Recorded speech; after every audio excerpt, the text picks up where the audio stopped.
Allah Azza wa Jalla. Assalamualaikum warahmatullahi wabarakatuh. Alhamdulillahil karimil a'la alladhi a'ta kulla shay'in khalqahu thumma hada. Wassalatu wassalamu ala nabiyyil mustafa al-mujtaba Nabiina wa qudwatina Muhammadin sallallahu alaihi wasallam. Wa ba'du, qalu subhanaka la ilma lana illa ma 'allamtana innaka antal alimul hakim. Rabbi zidna ilma warzuqna fahma. Allahumma 'allimna ma yanfa'una wanfa'na bima 'allamtana wa zidna ilma. Allahumma ij'alna mimman yaqra'ul Qur'ana fayarqa wala taj'alna mimman yaqra'uhu fayazilla wa yashqa. Ikhwahul musallin, akhwatul musalliyat, Bapak Ibu-ibu, hadirin hadirat rahimakumullah, berkhusus Ketua DKM Masjid Darun Nimah dan segenap pengurus yang kami muliakan. Kita awali dengan Sayyidul Istighfar. Bismillahirrahmanirrahim. Allahumma anta rabbi la ilaha illa anta khalaqtani wa ana 'abduka wa ana 'ala ahdika wa wa'dika mastata'tu a'udzu bika min syarri ma sana'tu abu'u laka bi ni'matika 'alayya wa abu'u bi dhanbi faghfir li fa innahu la yaghfiru dzunuba illa anta. Allahumma ighfir lana ya arhamar rahimin. Jamaah rahimakumullah, kita tambahkan dengan doa ma'zur. Ma'zur berarti langsung dari lidah, dari lisan Rasulullah SAW yang berucap pendek. Dan ini kita butuhkan sekarang ini, doa meminta hujan. Ma'zur dari lisan Rasulullah SAW. InsyaAllah 2 kali, 3 kali ulang sudah hafal nanti Bapak Ibu-ibu. Dan nanti bisa dipakai, digunakan di saat zikir dan doa pada sholat, atau juga di tasyahud akhir, innaka hamidum majid. Sebelum salam, maka bacalah doa ini, karena kalau doa sedang sholat itu khusyuknya kan tinggi. Kalau sudah salam itu Bapak Ibu-ibu, Allahumma antas salam, zikir itu kadang berubah jadi Allahumma lantas jalan, Pak, karena mau buru-buru. Apa doanya? Masing-masing kita baca 3 kali.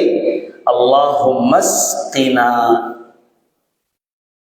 Allahumma sqina. Boleh juga alifnya ini dibaca kasroh, Allahumma isqina, kalau mau di kasrohkan. Tapi kalau dalam buku tajwid, di atas alif itu biasanya ada kepala shad. Nah, itu tandanya alifnya wasal. Allahumma sqina. Sudah hafal Ibu? Allahumma sqina, Allahumma sqina, Allahumma sqina. Sikoyah atau sako itu menuangkan air. Jadi kita sekarang butuh Allah menuangkan air dari langit sana. Kemudian yang kedua, Allahumma aghisna. Allahumma aghisna, Allahumma aghisna. Sudah hafal Pak 2 ini? Coba sama-sama kita baca. 1, 2, 3. Allahumma sqina. 1, 2, 3. Allahumma sqina. Lagi, Allahumma sqina, Allahumma sqina. Yang di bawahnya, Allahumma aghisna, Allahumma aghisna, Allahumma aghisna. Yang kedua sudah lebih familiar Pak, karena sering kita dengar istilah istighosah. Mohon meminta kepada Allah agar menurunkan hujan atau bantuan. Allahumma sqina, Allahumma aghisna. Atau nanti bisa ditambahkan dengan doa yang maksur juga.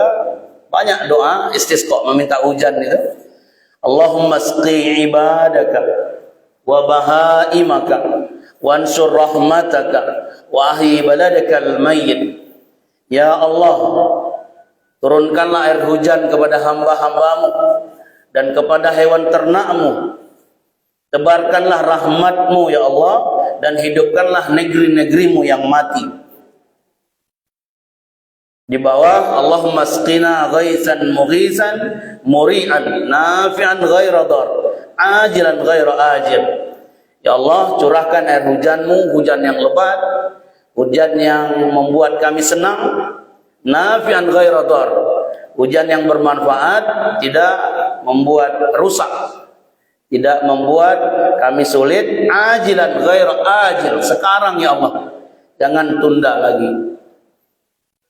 Banyak sudah DKM-DKM masjid, terutama daerah Depok sana, termasuk di wali kota, kantor wali kota Depok itu sudah mengadakan sholat istisqa.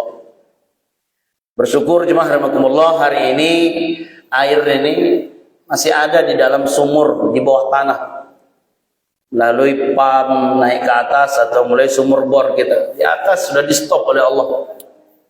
Sementara kita berada di bulan apa? September, Oktober, November, Desember. Yang ujungnya itu ember-ember semua Pak, tampung ember. Tapi kalau Allah berkehendak, akhir surat Al-Mulk ayat 30, Qul ara'aytum in asbaha ma'ukum ghawra faman ya'tikum bima'in ma'in. Katakanlah hai Muhammad kepada umatmu, bagaimana kalau Allah membuat air yang ada baik di bawah tanah sana maupun yang di langit ghawra, kering semua.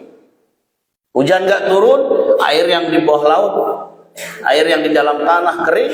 Faman ya'tikum bima'in ma'in. Siapa yang mampu mengalirkannya? Di Pangandaran saja nelayan-nelayan panen ikan kakap merah Pak, bertonton. Datang ke tepi, nangkap pakai tangan pun bisa.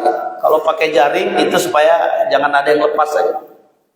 Ketika ditanya kepada nelayan, pertama ini baru seumur hidup terjadi. Yang kedua, air laut pun bagi ikan sudah panas Pak.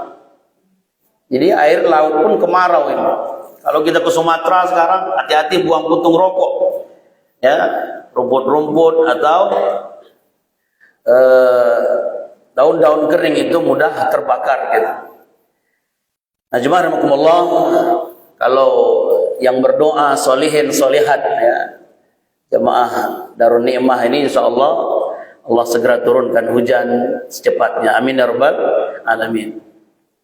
Baik jemaah rahimakumullah, untuk pertemuan hari ini atau subuh hari ini masih tentang adab, tapi kita refresh dulu ke adab yang betul-betul sehari-hari.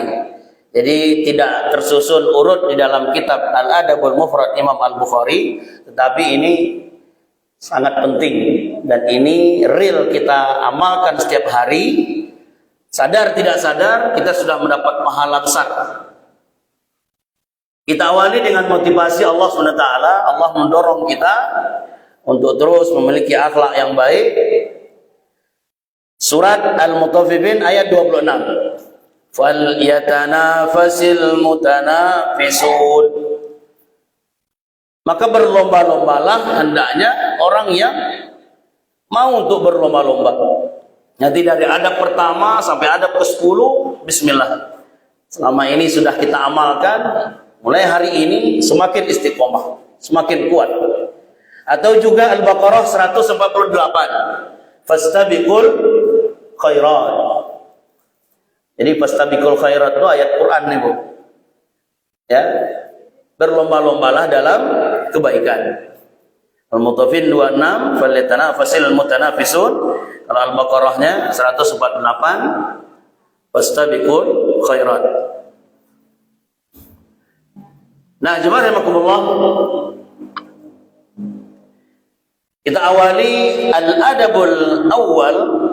Adab yang pertama adalah adab salam atau mengucapkan salam. Ini kan setiap hari ini kita berucap salam. Idza laqita musliman fasallim alaihi qailan assalamu alaikum warahmatullahi wabarakatuh. Wa in sallama alayka faqul wa alaikumussalam warahmatullahi wabarakatuh. Apabila satu muslim, muslimah juga masuk ibu ya. Ketika saya menyebut muslim berarti muslimah masuk. Apabila satu muslim bertemu dengan muslim yang lain, hendaklah saling mengucapkan assalamualaikum warahmatullahi wabarakatuh. Lalu ketika ada yang mengucapkan assalamualaikum, kita menjawab yang bawah waalaikumsalam. Jadi cara menjawab yang benar itu waalaikumsalam.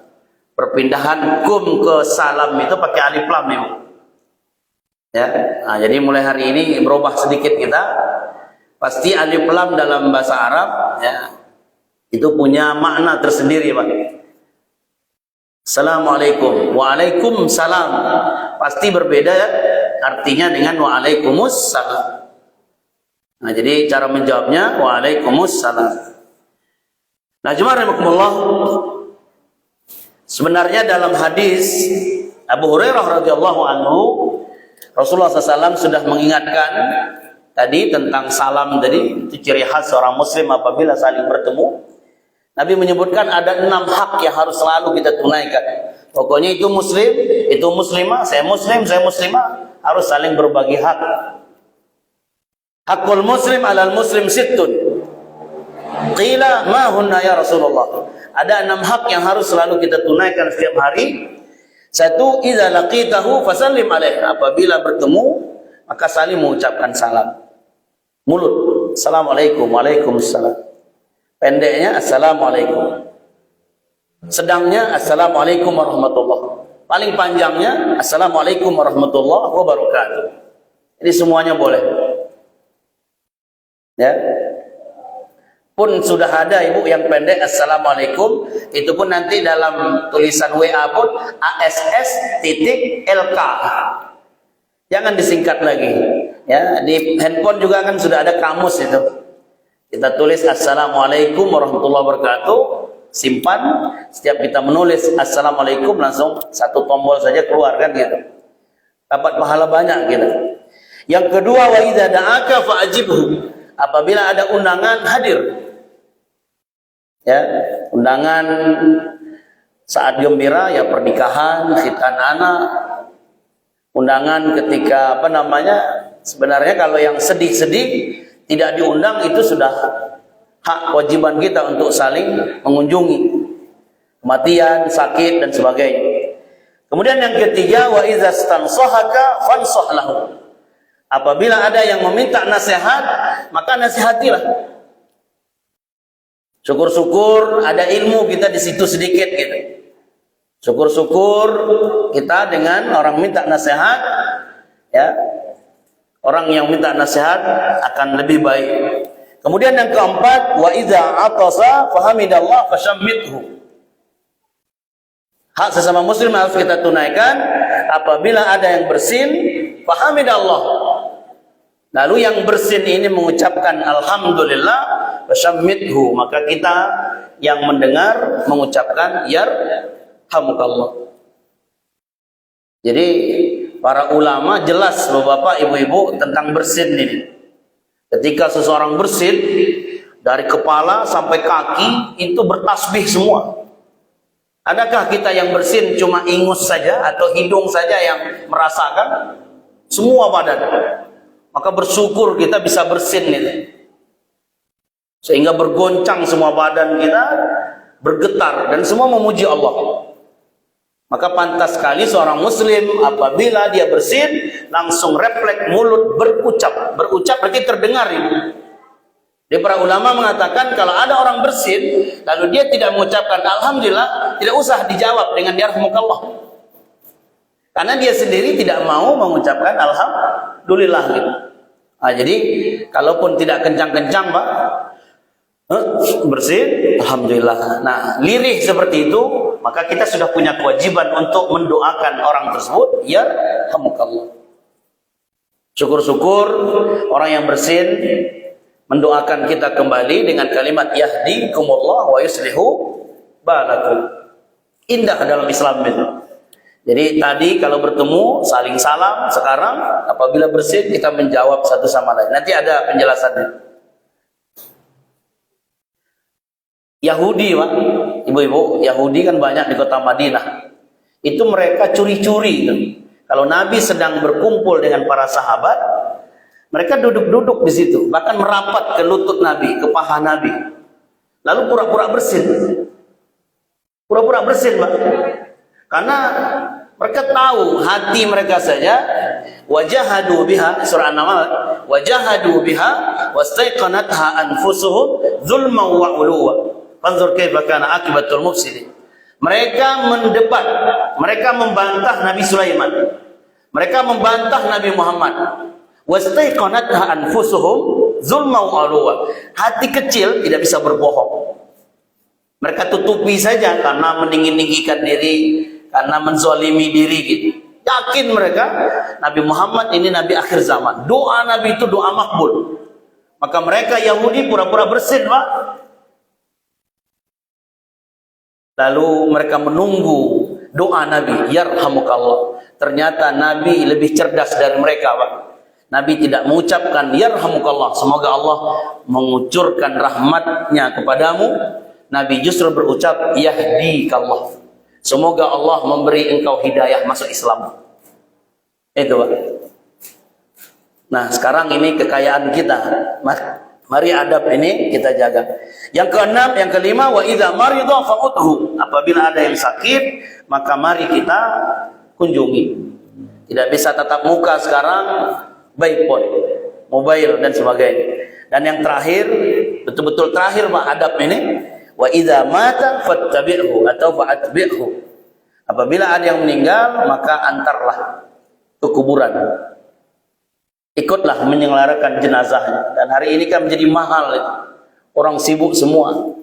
Makanya bersyukur kita ada bapak ibu-ibu yang bergabung di koperasi apa itu? Kamboja, Yayasan Kamboja, atau kita punya di DKM Darun Ne'mah pemulasaran jenazah. Kita butuh dengan itu. Wa idza mata, apabila seorang meninggal dunia, maka selenggarakan 4 fardu kifayah. Satu, memandikan, yang kedua mengkafani, yang ketiga menyolatkan, yang keempat menguburkan. Tapi sebelum ini berlangsung, stok kain kapan kan harus ada di masjid atau di RW. Kalau di Depok sana gitu stoknya, Pak, di kompleks saya itu di perumahan Poin Mas itu, kain kapan itu ada nyetok di masjid dan di RW. Jadi setiap warga yang meninggal tinggal ambil kain kapan itu, nanti gantikan uangnya, atau silakan beli ke Jatinegara atau ke Tanah Abang. Jadi memudahkan masyarakat semua. Di keberadaan kita, apapun bentuknya, bermanfaat untuk orang banyak. Taib jamaah rahimakumullah, itu adab yang pertama. Adab salam. Kemudian yang kedua, adab izin masuk ke rumah orang. Ya. Ini yang kedua. Tentang dukhul ala ahadin, masuk ke rumah orang. Idza aradta ad-dukhul ala ahadin fasta'zin waqifan an yaminil bab aw yasarihi fa idza uzina laka dakhalta wa in qila laka irji' farji'. Apabila masuk kita ke rumah orang, maka minta izin. Ya, adab kita dengan ketok pintu dan ucapan assalamualaikum tadi. Namun di sini ada tambahan waqifan an yaminil bab. Ternyata setelah kita assalamualaikum, itu posisi berdiri pindah ke kanan pintu atau pindah ke kiri pintu. Tidak berada pas di depan pintu itu. Karena ketika pintu terbuka akan terlihat langsung sampai ke dapur sana. Dan banyak yang tidak nyaman, ya, isi rumahnya dilihat oleh tamu yang datang. Maka Nabi mengajarkan waqifan an yaminil bab au yasarihi. Setelah kita mengucapkan salam, pindah posisi ke kanan atau kiri pintu. Lalu yang punya rumah menyapa tamu kita yang datang, apabila dikatakan bahwa tuan yang dicari tidak ada, atau dikatakan disuruh pulang, maka pulanglah. Nah, lihat, itulah adab seorang muslim, ya, dalam bertamu atau masuk ke rumah orang. Ini urusan ke rumah orang itu sampai Allah atur di dalam surat An-Nur. Ini cara-cara izin tadi, termasuk di Di ayat 54 kalau tidak salah Ibu, anak kandung kita sendiri yang masih belum akil balik, apalagi yang sudah akil balik ya, itu diatur oleh Allah untuk keluar masuk kamar ayah ibunya 3 waktu yang dilarang sampai ayat turun gitu. Kan dulu Umar bin Khattab sedang tidur siang, pembantunya laki keluar masuk rumah. Nah, Umar yang sedang istirahat di kamarnya terganggu. Sementara Umar bin Khattab radhiyallahu anhu itu dikenal dengan Umar al-Mulhim. Umar inspirator ilham. Apa saja yang terbersit di pikirannya, lalu di mulutnya terucap, turun wahyu. Saya sama Ustaz Sujai itu pernah menyampaikan materi Umar al-Mulhim. Itu puluhan ayat turun karena isi pikiran Umar terucap melalui mulut. Umar tawaf di Ka'bah. Lalu ada makom Nabi Ibrahim dekat Hijr Ismail, tembok setengah jadi sebelah Ka'bah itu.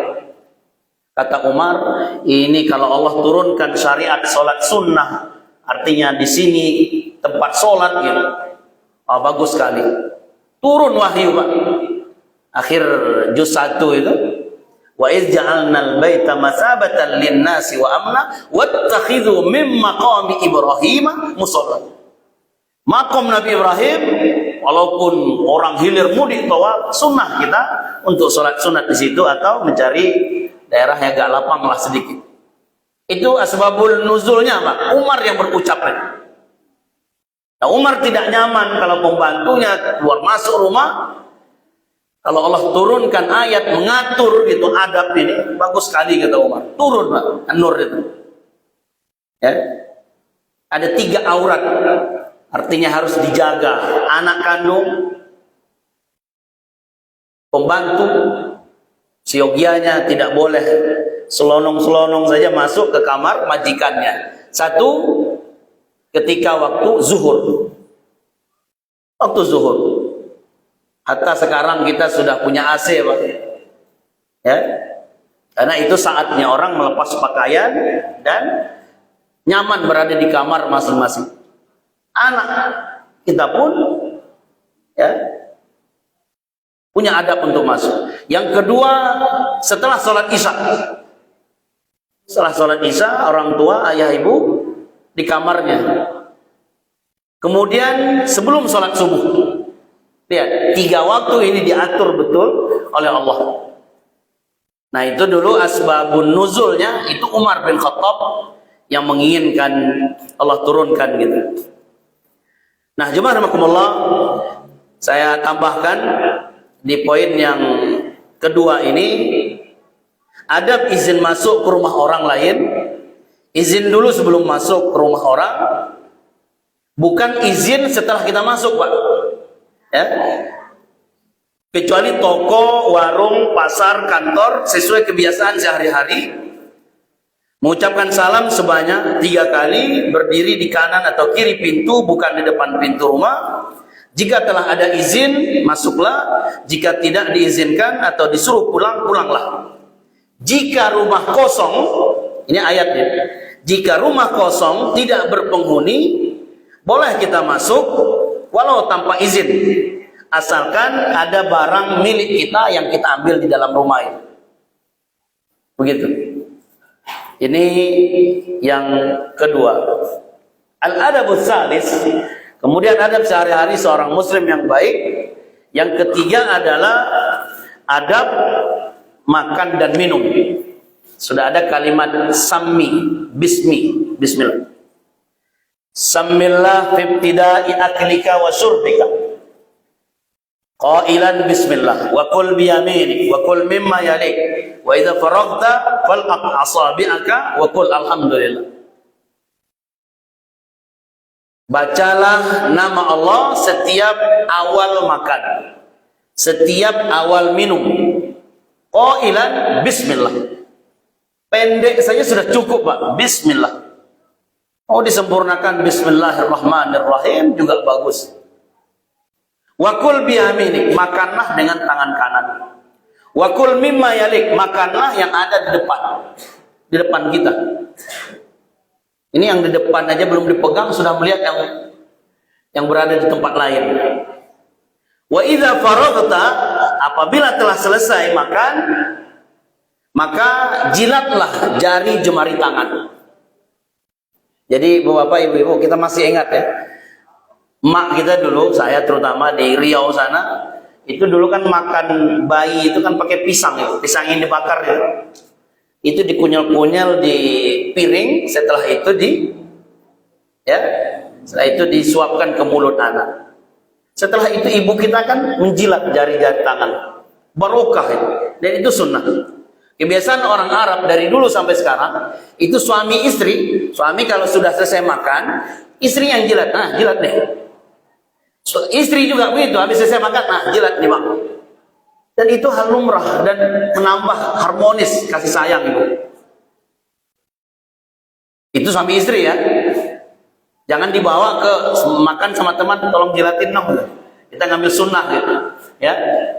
Nah, tapi poin ini juga tergantung kepada uruf namanya, uruf kebiasaan masyarakat. Kalau di tengah arisan keluarga, bapak melakukan itu, sehingga apalagi pemahaman masyarakat masih terpotong. Kalau bahasa Riau Padangnya Pak, ini orang congok banget gitu ya. Congok ya Pak. Ya, ini orang rakus banget gitu. Sehingga sampai dijilat tangan, maka hentikan. Ya, ada saatnya nanti insya Allah kita mengamalkan sunnah ini, terutama di saat kita makan sendirian atau bersama keluarga. Menjaga perasaan orang lain kita utamakan. Tapi itu sunnah. Menghabiskan betul yang di piring gitu. Kita tidak bicara kondangan Pak. Pesta di rumah, di gedung gitu. Yang mubazirnya itu luar biasa banyaknya. Mubazir bukan yang di gubuk-gubuk yang sudah ada. Kalau itu nanti dibungkus sama sahibul hajat, bawa pulang kan Pak. Bagiin ke tetangga dan keluarga. Ini yang baru diambil, dah dibuang ke tong sampah. Ke tempat piring kotor. Itu sudah tidak bisa dicegah itu. Ya. Entah bagaimana itu solusinya nanti. Itu sudah resiko itu. Makan berdiri, minum berdiri, kemudian terbuang makanan yang banyak. Sekarang kita amankan di rumah kita. Jangan sampai kakek, nenek, bapak, ibu, anak-anak kita ketika mereka makan ada yang tersisa. Habiskan, walaupun harus menunggu waktu yang lama. Seharusnya 15 menit selesai makan, anak kita biarin aja setengah jam, penting habis gitu. Atau dari awal porsinya dikurangi. Saya membimbing rumah Quran di Depok Poin Mas sana, itu saya bikin program setiap akhir bulan makan bersama Ustaz Surya. Karena waktu anak belajar itu kan ada 3 waktu, zuhur, asar, asar maghrib, maghrib isya. Ada 3 waktu dan itu beda-beda siswa. Nah mereka bisa bersilaturahmi itu di waktu makan bersama itu setiap akhir bulan malam ba'da isya gitu. Itu makan bersama, siapapun nanti siswa yang bawa makanan dihabiskan, melewati dulu berlapis-lapis. Guru ini buka tupperware-nya, buka piringnya, sudah habis, kalau belum suruh duduk lagi sampai habis. Di samping silaturahmi anak ya yang berbeda waktu belajar, juga program sebelum makan dibacakan 10 adab makan siswa rumah Quran, 1, 2, 3 sampai terakhir itu. Kalau minum ini diawali dengan tegukan 1, setelah itu dijauhkan sedikit, tegukan 2, setelah itu diturunkan sedikit, tegukan 3. Itu sunnah Rasul itu. Baru nanti kita minum sepuas-puasnya.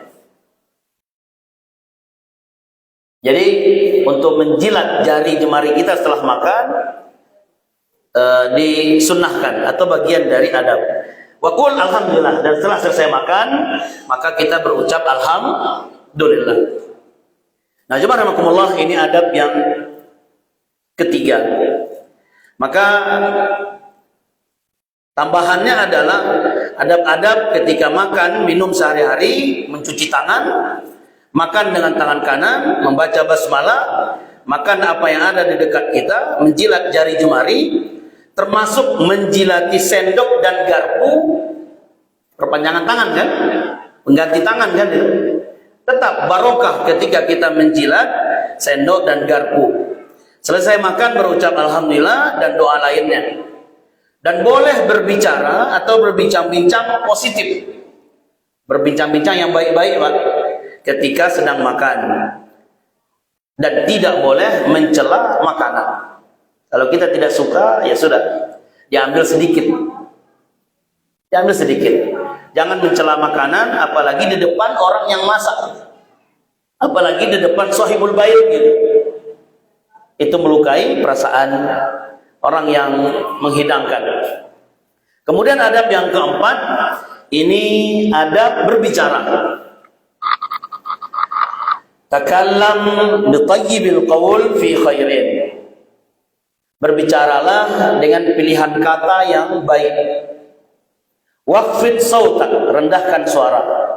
Wa mutahammilan fi haditsika, lalu slowly, ya, jangan terburu-buru dalam berbicara. Tenang saja. Walsit liman kallamaka, lalu diamlah kalau ada yang berbicara. Muqbilan alaih, lalu upayakan menghadap kepada si pembicara. Wala tuqati'hu, jangan memutus pembicaraannya. Wala tataqaddam baina yadayil akbar bil kalam, jangan mendahului berbicara kalau di situ ada orang tua kita, ada orang yang lebih ya senior atau juga yang lebih berilmu, kecuali memang sudah dipersilakan. Ini adab yang keempat. Saya ulang kembali, memilih kata-kata yang bersih, yang baik, memelankan suara, tidak terlalu keras, tidak terburu-buru, mudah dipahami lawan bicara, mendengarkan dan memperhatikan lawan bicara dengan seksama, menghadapkan badan kepada pembicara, tidak memotong pembicaraan orang lain, mendahulukan berbicara kepada orang yang lebih tua atau lebih berilmu, dan menyerahkan jawaban pertanyaan kepada si pembicara kalau ada pertanyaan. Nah, itu adab ketika kita berbicara. Yang keempat, warahmatullah. Kemudian al-adabul khamis, adab yang kelima, adab tidur. Nah, ini agak panjang sedikit ini, karena tidur kita kan lama. Adab tidur, idza ataita madja'aka wa nam ala shiqqikal ayman. Apabila kita menuju kasur kita, Bapak Ibu, dan tidurlah dalam posisi miring ke kanan. Watlu ayatul kursi marrah, lalu bacalah ayat kursi satu kali. Surat Al-Baqarah 255. Wajma' kaffaika, lalu satukan telapak tangan kanan kiri. Waqra' fihima surat Al-Ikhlas wal mu'awwizatain wanfus fihima. Lalu bacalah di sini surat Qul huwallahu, Qul a'udzu birabbil falaq, Qul a'udzu birabbin nas. Wanfus, lalu ditiupkan. Kalau perlu pakai air liur sedikit, Pak. Sedikit saja, jangan sampai basah air liur tangan telapak tangan. Wamsah bihima mastata'ta, lalu usapkan dari kepala semampu kita. Lalu sampai lutut, ya. Min jasadika, usapkan ke badan. Waf'al dzalika salasa marrat, bahkan lebih bagus kalau itu kita ulang sampai 3 kali. Jin mana, Pak? Setan mana? Mimpi buruk mana yang akan mampu datang mengganggu orang yang tidur, dilindungi, dikawal, dijaga oleh ayat kursi, Qul huwallah, 2 surat pelindung, Al-Falaq dan An-Nas. Indah dalam Islam ini. Hari ini sudah tergantikan tidur dalam dekapan handphone. Sebelum tidur handphone, bangun tidur masih meraba-raba, mana handphone ini? Kirain lihat jam nih, Bu. Ini sudah subuh belum? Ternyata buka handphone, jangan-jangan ada WhatsApp. La ilaha illallah. Nah, maka materi-materi adab ini memang perlu kita ulang kembali, bermanfaat banyak untuk kita. Nah, jemaah rahimakumullah, ini ya jantung kita ini, hidup mati kita kan detakan jantung. Ternyata ketika kita miring ke kiri, Ibu, itu mempercepat kematian gitu. membuat jantung kita, pompa darah sampai ke otak juga ya tidak lancar. Pasti apapun sunnah Rasul SAW itu membawa hikmah kalau kita amalkan. Yang dokter-dokter pasti tahu dengan sunnah-sunnah ketika tidur ini gitu. Dan itu sudah disampaikan oleh Rasulullah SAW 14 abad yang lalu.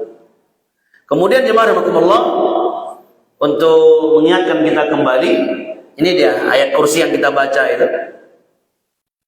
Allahu la ilaha illa huwal hayyul qayyum la ta'khudhuhu sinatun wa la nawm lahu ma fis samawati wa ma fil ard man dhal ladzi yashfa'u 'indahu illa bi idhnihi ya'lamu ma bayna aydihim wa ma khalfahum ولا يحيطون بشيء من علمه إلا بما شاء وسع كرسيه السماوات والأرض ولا يؤوده حفظهما وهو العلي العظيم.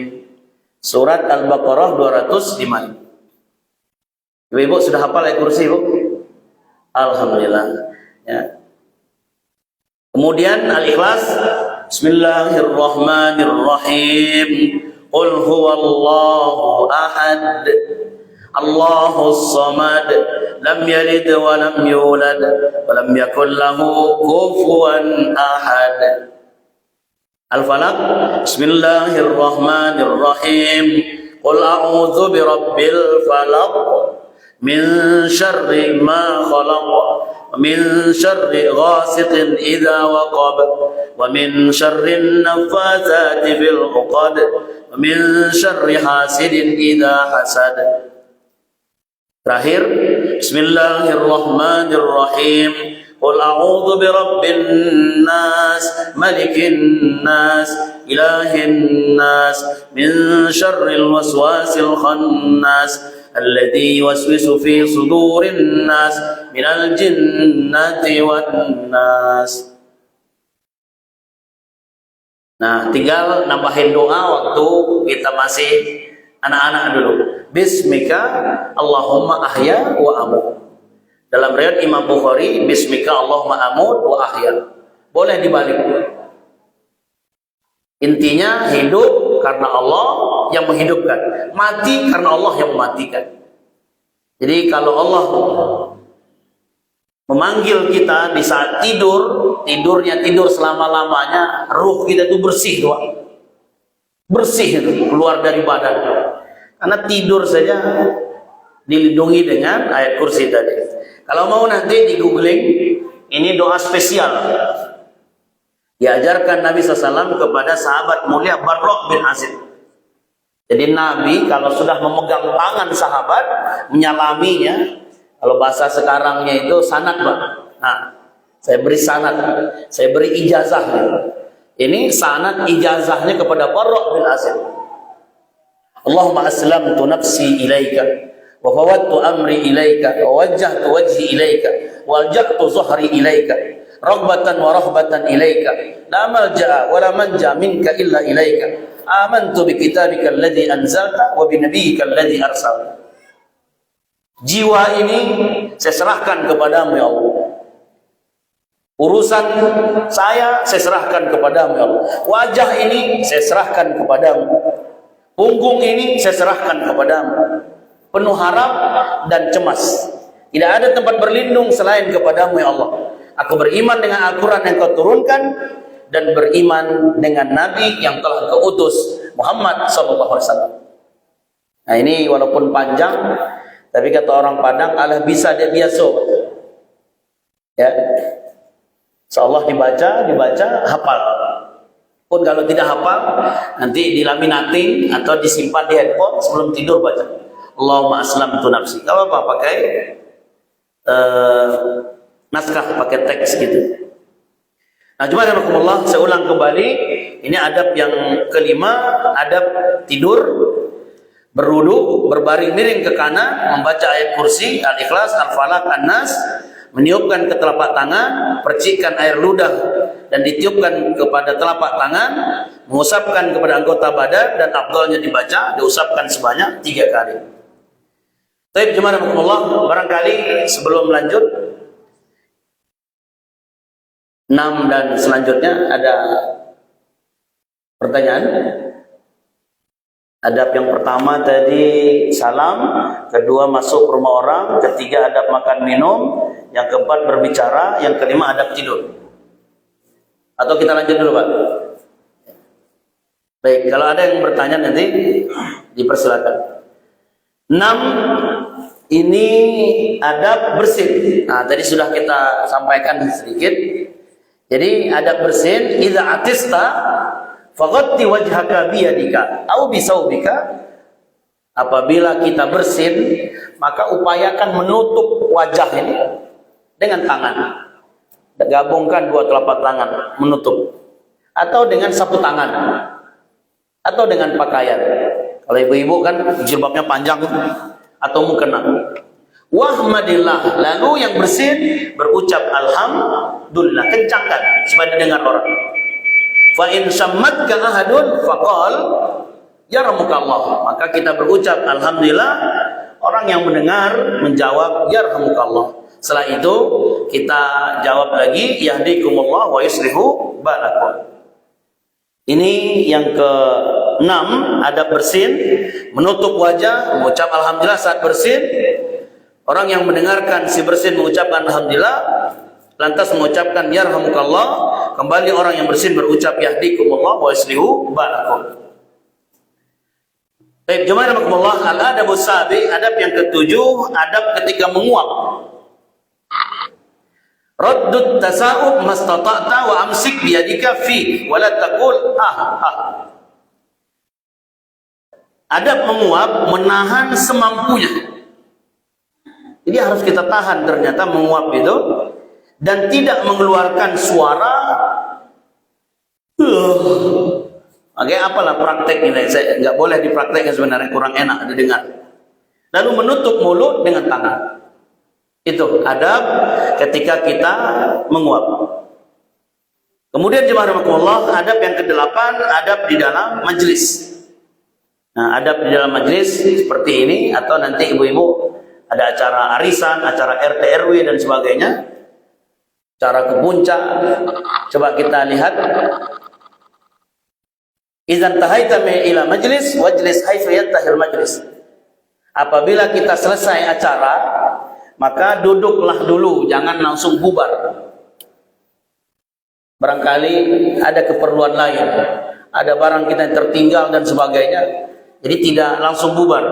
Wala tajlis baina syamsi wa zil, dan jangan duduk antara cahaya matahari dengan teduhnya matahari. Wala tufarriq baina isnain illa bi iznihima, jangan memisahkan dua orang yang dari tadi duduk, tiba-tiba kita berada di tengah mereka, kecuali mereka berizin. Wala tuqimah dan min majlisi, dan jangan menyuruh orang yang sedang duduk berdiri lalu kita menggantikan posisi duduknya. Wabsah liman dakhala, berlapang dadalah kalau majlis sudah penuh, ada yang ngantri di pintu, kayak kita laki-laki sholat Jumat, ada space panggil, ikhlaskan, lapangkan dada. Itu adab kita. Wazkurillah fi wa qallu kafaratun. Lalu jangan pernah diam, Bapak Ibu-ibu, menunggu ustadz datang, menunggu acara dimulai, menunggu Pak RT, Pak RW, DKM menyampaikan sambutan, MC memulai acara. Jangan diam, zikir. Sedikitnya berucap subhanakallahumma bihamdika asyhadu an la ilaha illa anta astaghfiruka wa atubu ilaik. Ulang-ulang terus. Jadi jangan pernah diam. Gunakan betul posisi lidah kita. Astagfirullah, subhanallah, alhamdulillah, zikir ibu. Yang punya hafalan murojaah. Tahu-tahu nanti 1 jam kita menunggu, MC sudah assalamualaikum warahmatullahi wabarakatuh, cara segera kita mulai. Itu. Nah, ada mungkin yang meragukan kita. Tadi jangan duduk di antara cahaya matahari. Satu teduh, satu lagi panas. Dan ini membuat badan seseorang, terutama di usia tua nanti kena kanker. Atau juga akan mendatangkan penyakit berbahaya. Dan kita tidak tahu, ternyata dulu kebiasaan buruk waktu di kampung seperti itu. Saya tampilkan hadisnya. Idza kana ahadukum fi syamsi faqala sa'anhu zil wa sara ba'duhu fi syams wa ba'duhu fi zil falyakun. Apabila seseorang berada di bawah sinar matahari, lalu badannya kena naungan, tapi sebagiannya lagi kena cahaya matahari. Ya, sebagiannya kena cahaya matahari, sebagiannya kena yang teduhnya, kena naungan atap umpamanya. Falyakum, tinggalkan yang kayak begitu. Nah, ini contohnya. Gitu. Nih, Syekh yang sedang baca ini, separuh badannya kena teduhnya ya atap rumah, tapi separuh badannya lagi itu kena sinar matahari langsung. Dan ini berbahaya terhadap tubuh. Yang satu lagi tidur, dada pusar ke kepala itu kena teduh matahari. Yang separuhnya lagi kena cahaya matahari. Ini dilarang betul oleh Rasulullah SAW. Sinar matahari langsung ke kulit, Pak. Bukan AC, Bu. Kalau AC itu mah sudah di dalam ruangan. Ini sinar matahari langsung ke kulit. Karena kita ingin berteduh separuhnya, ya dapat separuh nggak apa-apa lah gitu. Ternyata itu berbahaya. Ya, ini adab di majlis. Dan larangan Nabi pasti membawa manfaat. Kemudian al-aladut tasi yang ke-9, ini adab terhadap jalan. Ya, adab terhadap jalan saya bacakan saja. Tidak melempar pandangan liar sembarangan. Tidak menyakiti orang yang lewat. Jika ada yang mengucapkan salam, jawablah. Adab kepada jalan juga berbuat ma'ruf dan nahi mungkar. Termasuk mengajak orang yang nongkrong di jalan untuk ke masjid jika azan berkumandang. Nah, ini jangan-jangan yang mampu cuma jemaah tablik juga. Jemaah tablik, lihatlah semangat dakwah mereka mengetok pintu rumah orang. Sesama muslim yang di jalan diajak, ayo kita ke masjid. Kita belajar kepada saudara kita yang semangat dakwahnya mengalahkan semangat dakwah bilhal kita. Juga adab di jalan mentaati apa yang telah ditetapkan oleh pemerintah dan masyarakat. Seperti pemerintah menetapkan tidak parkir sembarangan, tidak buang sampah sembarangan, itu juga adab terhadap jalan. Begitu, Pak, dalam Islam itu. Dan jemaah rahimakumullah, sampailah kita pada adab yang terakhir. Al-adabul asyir, adab berpakaian. Nah, adab berpakaian.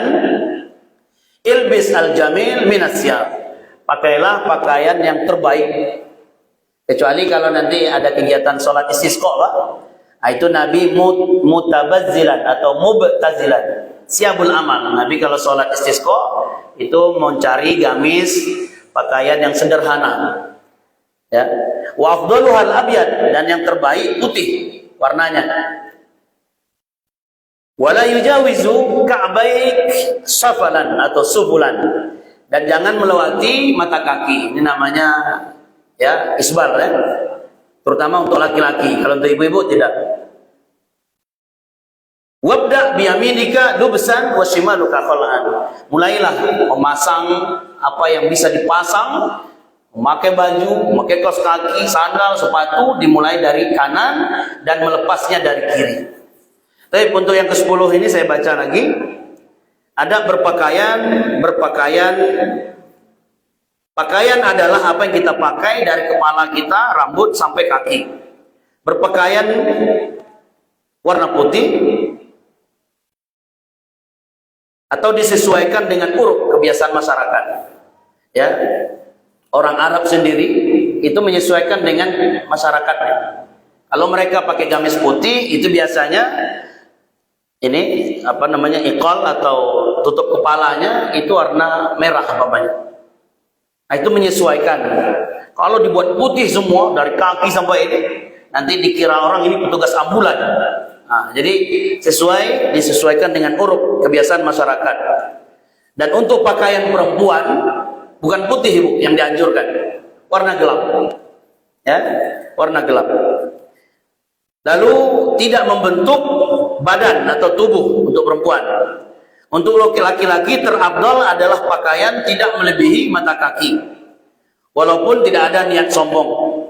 Kecuali pada kondisi tertentu seperti seragam TNI, seragam polisi, petugas rumah sakit, APD kalau zaman COVID dulu kita berobat, ada alat pelindung diri, itu kan semua bahkan sampai ke telapak kaki pun panjangnya, pemadam kebakaran dan lain-lain. Itu hal-hal yang dibolehkan, tidak mesti di atas mata kaki.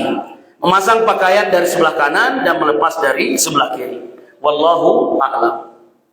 Baik, jemaah rahimakumullah, ini materi kita pada subuh hari ini. Ya, adab bertemu saling mengucapkan salam, adab izin masuk ke rumah orang lain, kemudian adab makan minum diawali dengan basmalah, berakhir dengan alhamdulillah, sopan santun ketika bertutur, adab berbicara, yang kelima adab ketika tidur, 6 adab ketika bersin, 7 adab ketika menguap, 8 adab ketika bermajlis acara, 9 adab duduk di jalan,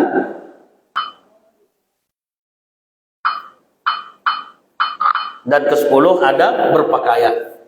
Ini Pak, dari 1 sampai 10 ini Ibu, ini hari-harian kita seperti itu betul. Maka dengan penguatan, ini kan penguatan ya, karena kita sudah mengamalkan sebenarnya, menguatkan kembali, mari kita hadir, ternyata ada pahala yang kita dapatkan ya, tanpa kita sadari. Apa yang saya sampaikan tadi sudah saya rangkum di selembar kertas ini. Semoga nanti bermanfaat. Ya. Ustaz, tolong dibagi.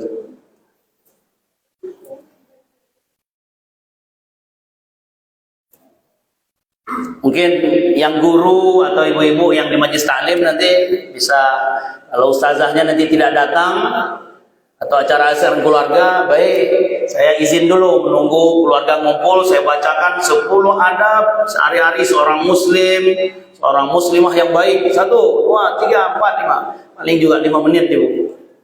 Ya. Nah, jadi ada dakwah terus yang kita sampaikan kepada keluarga.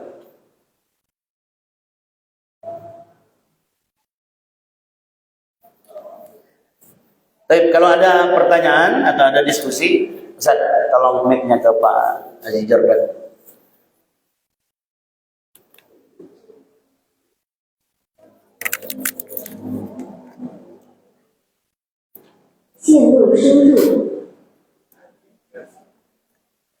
Halo. Ya, fadhal Pak. Terima kasih Pak Ustaz. Assalamualaikum warahmatullahi wabarakatuh. Waalaikumsalam warahmatullahi wabarakatuh. Ada 2 adab yang ingin saya tanyakan ke Ustaz, yaitu yang pertama tentang salam. Ya. Nah, salam ini kan kita laksanakan di mana saja Pak Ustaz. Baik masuk rumah, bertemu dengan teman, ataupun di majlis taklim, tempat-tempat umum. Ya. Ataupun di tempat kita ingin melaksanakan kegiatan. Itu sebagai seorang muslim, kita hanya memberi salam atau satu, Assalamualaikum dan seterusnya. Namun saat ini banyak sekali salam yang kita sebutkan Pak, dalam pidato ataupun yang kita lihat di dalam televisi ataupun di media lain. Itu ada salam dari agama lain, ya ada salam, ada macam-macam. Nah, sebagai seorang muslim, kalau dia pidato mengucapkan itu bagaimana sunnahnya ataupun efeknya. Yang kedua, tentang mengantar jenazah. Nah, ini yang bisa tanyakan. Banyak saya tahu itu teman-teman yang lain bahwa perempuan itu dilarang untuk mengantarkan jenazah. Tapi banyak yang dilakukan seperti itu, Pak. Nah, apakah yang dilarang ini hanya keluarga dari mayit yang perempuan ataupun ini secara umum, Pak? Semua wanita dilarang untuk mengantarkan. Itu sunahnya yang kawan-kawan itu. Ya. Jadi satu itu. Bagaimana, Pak? Terima kasih. Barakallahu fiik Pak Jordan, terima kasih. Jemaah rahimakumullah. Ada pertanyaan pertama tadi tentang muslim yang menambahkan assalamualaikum warahmatullahi wabarakatuh dengan salam agama lain, salam, kemudian yang pakai nyebut nama Tante Tuti itu Bu, salam, dan agama Bunda atau agama Buddha atau agama Hindu. Nah, jemaah rahimakumullah, sebenarnya Muslim yang menambahkan dengan salam agama lain setelah assalamualaikum warahmatullahi wabarakatuh, ini lebih kepada waswas, alladzi yuwaswisu fi sudurin nas. Jin, setan, hawa nafsu itu selalu membisikkan, ayo, ini kan di depan kita ada non muslim, maka bentuk kita menghargainya, ayo ucapkan juga salam mereka. Padahal mereka sendiri tidak menuntut, mereka sendiri tidak minta. Karena salam assalamualaikum Islam itu sudah mencakup apa yang terucap dalam salam agama lain itu. Cuma kita muslimnya yang tidak izzah, yang tidak al-i'tizaz bil Islam. Mohon maaf Bapak, siapapun kita, saya juga di Kementerian Agama Pak, yang sehari-hari kita bertemu dengan, apalagi di Bimas, ada Bimas Islam, ada Bimas Kristen, kemudian Hindu, Buddha gitu.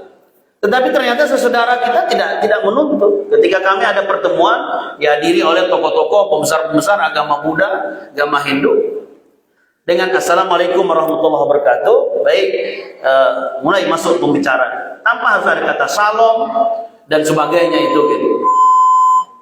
Nah itu yang akan kita kembalikan, ya. Jadi lebih kepada al-i'tizaz.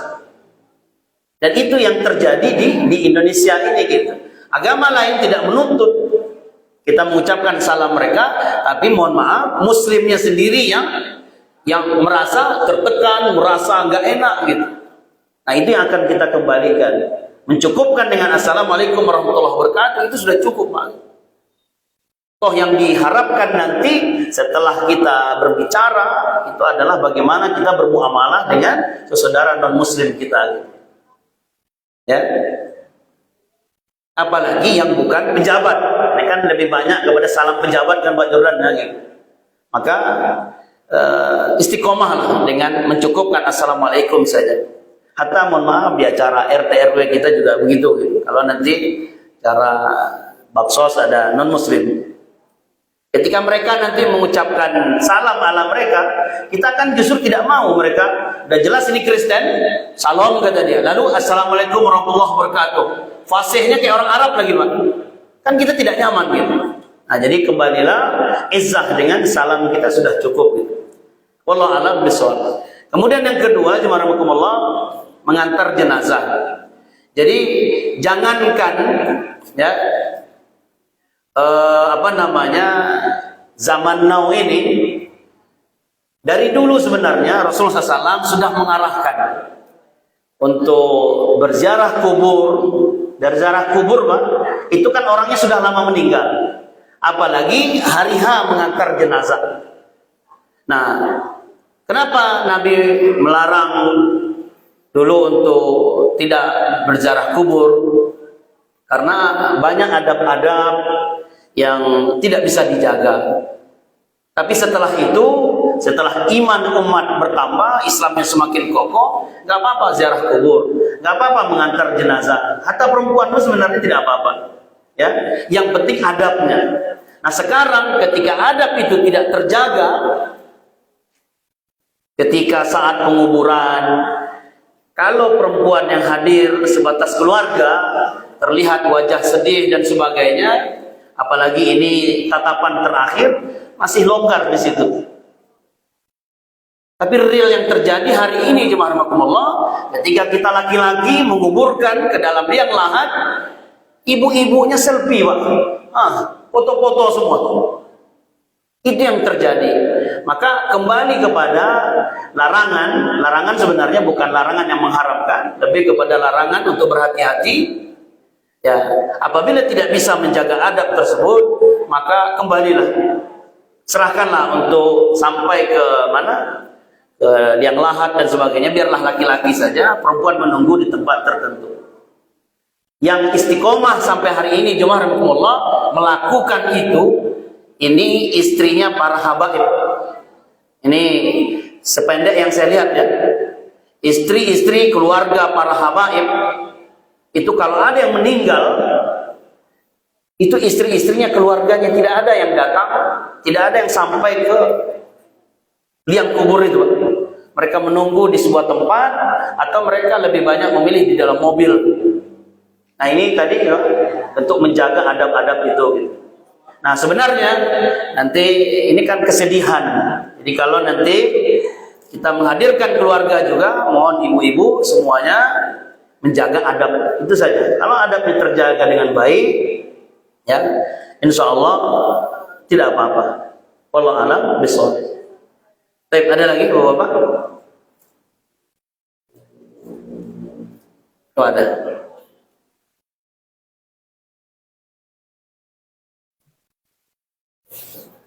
Bismillahirrahmanirrahim.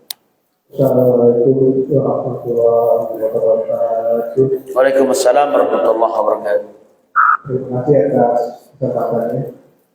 Ya, Jadi Pak Ustaz, saat ini banyak yang overactive di dalam perumahan kita ada lingkungan dalam mengucapkan salam itu pada saat bertamu itu lebih dari 3 kali.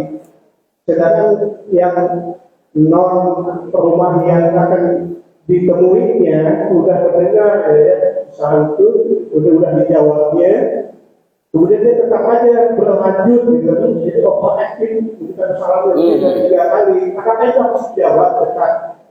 Tadi itu misalnya sampai dia 7 kali atau 5 kali salam gitu. Kemudian ada lagi misalkan di suatu forum ada orang yang menyampaikan salamnya ada tambahan waalaikumsalam wabarakatuh. Maka itu perlu dijawab atau tidak? Terima kasih. Assalamualaikum warahmatullahi wabarakatuh. Barakallahu fiik. Bapak ibu-ibu, sunnahnya ketika kita bertamu ke rumah orang itu mengucapkan salam itu 1 kali, 2 kali, 3 kali. Kalau 1 kali sudah dijawab oleh yang punya rumah, maka hak kewajiban satu sama lain sudah gugur. Kita tinggal menunggu proses yang punya rumah membukakan pintu dan membukakan pagar. Selesai kan? Nah ternyata tamu ini atau apalagi sekarang COD gitu Pak, banyak kan ngantar-ngantar barang. Assalamualaikum, assalamualaikum, assalamualaikum. Ya itu kewajiban kita menjawab hanya 1 kali saja. Ya, karena posisi kita mungkin sedang di dapur, sedang di depan TV, sedang di kamar mandi, kita mendengar, maka dengan lirih kita menjawab Waalaikumsalam. Jadi berulang kali orang mengucapkan salam, kewajiban kita kan wajib untuk menjawab salam cuma 1 kali ibu, ya, cuma 1 kali itu. Dan tamu yang baik apabila sudah terdengar suara jawaban dari dalam, maka berhentilah mengucapkan salam tadi. Dan tujuan salam untuk mendoakan dan izin gitu. Nah itu jawabannya Pak. Jadi kewajiban kita cuma 1 kali. Kemudian untuk lafaz salam ini bagian dari hal-hal yang dibolehkan, yang mubah-mubah saja. Ya, ketika kita menambah Assalamualaikum warahmatullahi taala wabarakatuh. Ya. Ini bagian dari menyanjung, memuji, ya, meninggikan Allah SWT. Sama ketika kita berucap, mari kita bersyukur kepada Allah Subhanahu wa Ta'ala. Dalam hadis yang ada itu banyaknya Allahu Azza wa Jalla. Nah, jadi menambahkan kalimat ini itu hal-hal yang dibolehkan, ya. Apalagi itu untuk meninggikan Allah Subhanahu wa Ta'ala. Sama saja dengan tadi. Ini doa istisqa tadi Pak, itu waktu khutbah Nabi ajarkan Allahumma aghithna, Allahumma aghithna, Allahumma aghithna 3 kali. Pertanyaannya, kalau dibaca lebih bagaimana Ustaz? Boleh. Ya. Boleh. Lebih dari 3 kali, nanti bapak ibu-ibu sholat atau berdoa malam sholat tahajud sampai 100 kali pun, jangan-jangan dengan 100 kali itu Allah turunkan hujan. Ya. Nah, tapi mencukupkan dengan yang sudah diajarkan Nabi, gitu Pak. Konsep hidup Muslim sebenarnya gitu. Mencukupkan dengan yang sudah ada saja itu sudah cukup gitu. Assalamualaikum warahmatullahi wabarakatuh. Enak kan? Gitu. Nah, tetapi kita tidak menyalahkan siapa yang menambah Assalamualaikum warahmatullahi taala wabarakatuh. Terutama kalau kita pulang ke Sumatera, Pak. Itu di Medan, di Riau, di Padang, kalimat ini sudah turun-temurun. Turun-temurun. Guru berucap, murid pun mengikuti. Muridnya nanti ngikutin juga. Ya. Dan itu tidak ada yang menyalahi syariat. Namun kembali mencukupkan dengan salam yang sudah ada, sudah lebih dan cukup gitu. Nah, maka kembali lagi tadi Bapak Ibu, ketika menjawab salam yang diajarkan Nabi, Assalamualaikum, jawabannya Waalaikumsalam. Nah, mulai kita robah, bukan Waalaikumsalam. Nah, itu sunnah itu. Ya, gitu. Wallahu a'lam bishawab. Baik, itu saja. Habis ya, Pak. Semoga bermanfaat. Apabila ada kekhilafan, kekurangan, kita tebus dengan kafaratul majlis. Subhanaka Allahumma bihamdika asyhadu an la ilaha illa anta astaghfiruka wa atubu ilaik. Wassalamualaikum warahmatullahi wabarakatuh.